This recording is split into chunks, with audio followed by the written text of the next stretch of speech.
ಒಂದು ಕಾರನ್ನ ಕೊಡುಗೆ ಕೊಟ್ಟಿರ್ತಕ್ಕಂಥ ಕುಟುಂಬದವರು. ಅದೇ ರೀತಿ ನೋಡಿ, ನಾವೆಲ್ಲರೂ ಕೂಡ ಮಾಜಿ ಮುಖ್ಯಮಂತ್ರಿಗಳಾಗಿರ್ತಕ್ಕಂಥ ಸಂದರ್ಭದಲ್ಲಿ ಹಿಂದುಳಿದ ವರ್ಗಗಳಿಗೆ ಅನೇಕ ಕೊಡುಗೆಯನ್ನ ಕೊಟ್ಟಿರ್ತಕ್ಕಂಥ ಎಚ್.ಡಿ. ಕುಮಾರಸ್ವಾಮಿ ಅವರು ಸಭೆಯನ್ನು ಉದ್ದೇಶಿಸಿ ಮಾತನಾಡಬೇಕು ಅಂತ ಹೇಳಿ ಕೇಳ್ಕೊಡ್ತಾ ಇದ್ದೇವೆ. ಪ್ರಥಮವಾಗಿ ಪರಮಪೂಜ್ಯ ಅನಂತ ಶ್ರೀ ವಿಭೂಷಿತ ಶಿವಸುಜ್ಞಾನ ತೀರ್ಥ ಮಹಾಸ್ವಾಮಿಗಳವರಿಗೆ ನನ್ನ ಭಕ್ತಿಪೂರ್ವಕ ನಮನಗಳನ್ನು ಸಲ್ಲಿಸಿ, ಇವತ್ತಿನ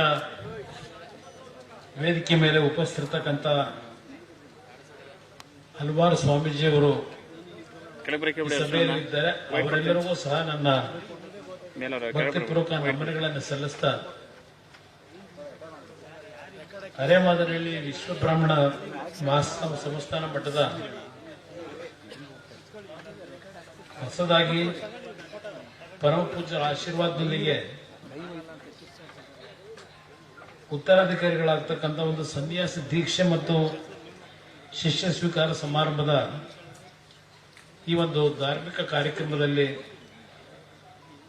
ಇವತ್ತಿನ ಈ ಒಂದು ದೀಕ್ಷೆಯನ್ನು ಪಡೆದಿರ್ತಕ್ಕಂಥ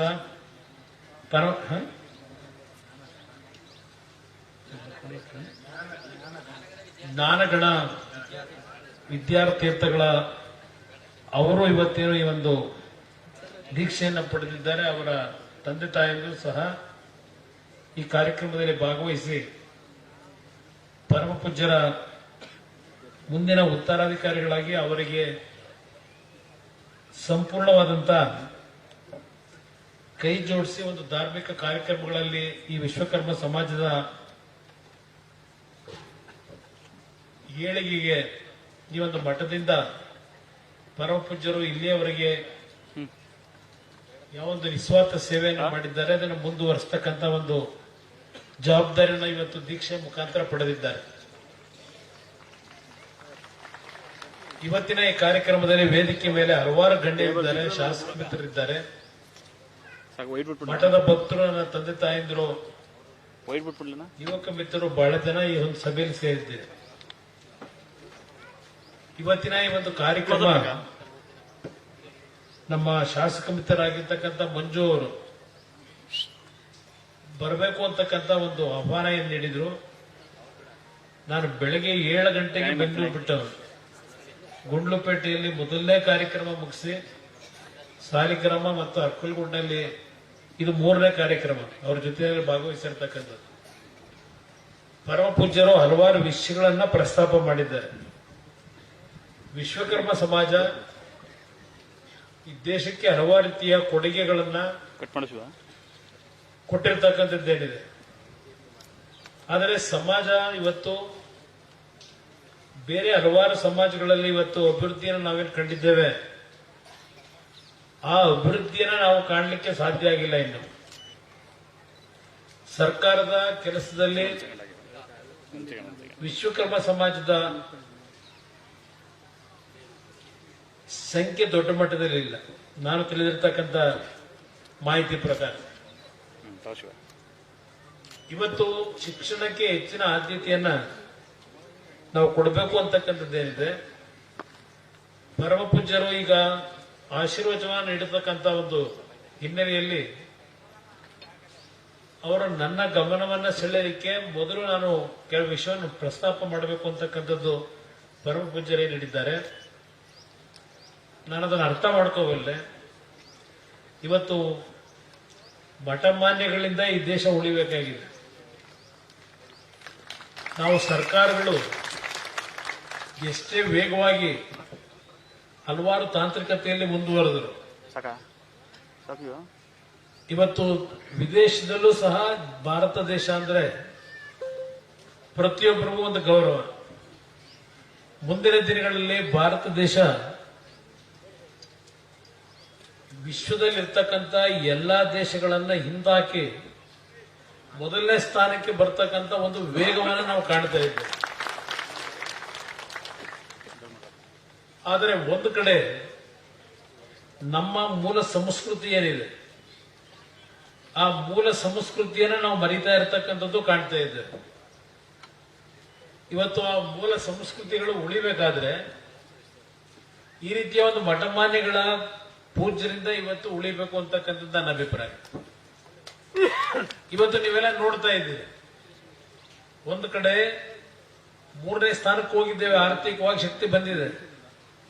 ಮತ್ತೊಂದು ಕಡೆ ನಮ್ಮ ಸಂಸ್ಕೃತಿ ಅಂತಕ್ಕಂಥದ್ದು ಹಲವಾರು ರೀತಿಯ ದುಃಖವನ್ನು ಉಂಟು ಮಾಡತಕ್ಕಂಥ ಘಟನೆಗಳನ್ನ ಇವತ್ತು ಮಾಧ್ಯಮದಲ್ಲಿ ನೀವೆಲ್ಲ ಕಾಣ್ತಾ ಇದ್ದೀರಿ. ನಾನು ಸೂಕ್ಷ್ಮವಾಗಿ ಹೇಳ್ತಾ ಇದ್ದೇನೆ, ನಮ್ಮ ಮೂಲ ಸಂಸ್ಕೃತಿಯಲ್ಲಿ, ಹಿಂದೂ ಸಂಸ್ಕೃತಿಯಲ್ಲಿ ಇದ್ದಂತ ಆ ಬಾಂಧವ್ಯಗಳು, ಒಂದು ಅನ್ಯೋನ್ಯ ಭಾವನೆಗಳಿಂದ ಬದುಕ್ತಕ್ಕಂಥದ್ದೇನಿತ್ತು ಕುಟುಂಬಗಳಲ್ಲಿ, ಇವತ್ತು ಕುಟುಂಬಗಳಲ್ಲೇ ನಡೀತಿರ್ತಕ್ಕಂಥ ಕೆಲವು ಘಟನೆಗಳನ್ನು ನೋಡಿದಾಗ ನಾನೆಲ್ಲ ಒಂದ್ ಕಡೆ ಹೇಳಿದೆ ಒಂದು ಬಾರಿ, ನಾವು ಚಿಕ್ಕ ಮಕ್ಕಳಿಗೆ ಭಗವದ್ಗೀತೆಯನ್ನ ಕಲಿಸಬೇಕು ಅಂತ ಹೇಳಿ.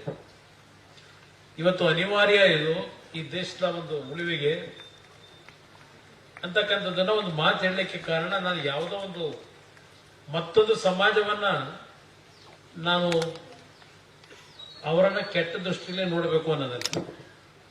ಇವತ್ತು ಬೆಳಗ್ಗೆ ಇದ್ರ ಪತ್ರಿಕೆಗಳಲ್ಲಿ, ಟಿವಿಗಳಲ್ಲಿ ತೋರಿಸ್ತಕ್ಕಂಥ ಆ ದೃಶ್ಯಗಳನ್ನು ನೋಡಿದಾಗ ಮಾನವೀಯತೆ ಇರ್ತಕ್ಕಂಥವ್ರು ಯಾರೋ ಅದನ್ನು ಸಹಿಸ್ಕೊಳ್ಳಿಕ್ಕೆ ಸಾಧ್ಯ ಇಲ್ಲ ಅಂತ ಒಂದು ದಿನಗಳನ್ನು ಕಾಣ್ತಾ ಇದ್ದೆ. ಪರಮ ಪೂಜ್ಯರಿಗೆ ನಾನು ಈ ಸಂದರ್ಭದಲ್ಲಿ ಅವರ ಒಂದು ಹಲವಾರು ಭಾಗದಲ್ಲಿ ಕೈಲಾದ ಮಟ್ಟಿಗೆ ಹಲವಾರು ಮಠಗಳು ದೊಡ್ಡ ಮಟ್ಟದಲ್ಲಿ ಬೆಳೆದಿದ್ದಾರೆ. ಇವತ್ತು ಅವರಿಗೆ ಇರ್ತಕ್ಕಂಥ ಒಂದು ಪರಿಸ್ಥಿತಿನಲ್ಲಿ ಸಣ್ಣ ಸಣ್ಣ ಒಂದು ಕ್ಷೇತ್ರಗಳಲ್ಲಿ ಶಿಕ್ಷಣಕ್ಕೆ ಆದ್ಯತೆ ಕೊಡ್ತಕ್ಕಂಥದ್ದಕ್ಕೆ ಪರಪೂಜ್ಯರೇನು ಪ್ರಯತ್ನ ಪಟ್ಟಿದ್ದಾರೆ. ಹಾಸನದಲ್ಲಿ ಕೈಗಾರಿಕಾ ಪ್ರದೇಶದಲ್ಲಿ ಒಂದು ನಿವೇಶನವನ್ನ ಕೊಡಿಸ್ತಕ್ಕಂಥದ್ದಕ್ಕೆ ನಿಮ್ಮಿಂದ ಒಂದು ಕಾರ್ಯ ಆಗಬೇಕು ಅಂತಕ್ಕಂಥದ್ದೇನು ಹೇಳಿದ್ದಾರೆ. ಮತ್ತು CSR ಫಂಡ್ ಮುಖಾಂತರ ಕೇಂದ್ರದಲ್ಲಿ ಇವತ್ತು CSR ಫಂಡ್ ಅನ್ನ ಕೆಲವು ಇಲಾಖೆಗಳಲ್ಲಿ ಕೊಡ್ಲಿಕ್ಕೆ ಅವಕಾಶಗಳಿದೆ. ಅದರ ಮುಖಾಂತರ ಈ ಒಂದು ಮಠದ ಅಭಿವೃದ್ಧಿ ಜನತೆಗೆ ತಲುಪತಕ್ಕಂಥದ್ದಕ್ಕೆ, ವಿಶ್ವಕರ್ಮ ಸಮಾಜಕ್ಕೆ ತಲುಪತಕ್ಕಂಥದ್ದಕ್ಕೆ ಕೆಲವು ಕಾರ್ಯಕ್ರಮಗಳ ಅವಶ್ಯಕತೆ ಇದೆ ಅಂತಕ್ಕಂಥದ್ದು ಹೇಳಿದ್ದಾರೆ.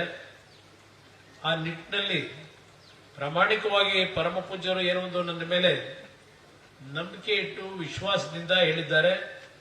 ಅವರಿಗೆ ಗೌರವ ತರತಕ್ಕಂಥ ರೀತಿಯಲ್ಲಿ ಅವರ ಒಂದು ಬೇಡಿಕೆಗಳೇನಿದೆ, ನಿರೀಕ್ಷೆ ಏನಿದೆ, ಅದನ್ನ ಕಾರ್ಯರೂಪಕ್ಕೆ ತರತಕ್ಕಂಥದ್ದಕ್ಕೆ ಪ್ರಾಮಾಣಿಕವಾಗಿ ಪರಮ ಪೂಜ್ಯ ಜೊತೆ ಇರ್ತೇನೆ ನಾನು ಅಂತಕ್ಕಂಥ ಮಾತನ್ನ ಈ ಸಂದರ್ಭದಲ್ಲಿ ಹೇಳ್ತಾ, ಈ ಸಭೆಯಲ್ಲಿ ಭಾಗವಹಿಸಿರ್ತಕ್ಕಂಥ ತಮ್ಮೆಲ್ಲರಿಗೆ, ಪರಮ ಪೂಜ್ಯರಿಗೆ ಪುನಃ ನನ್ನ ಕೃತಜ್ಞತೆಗಳನ್ನು ಸಲ್ಲಿಸಿ ಎರಡು ಮಾತು ಮುಗಿಸ್ತೇನೆ. ಜೈ ಜೈ ಕರ್ನಾಟಕ ಮಾತು.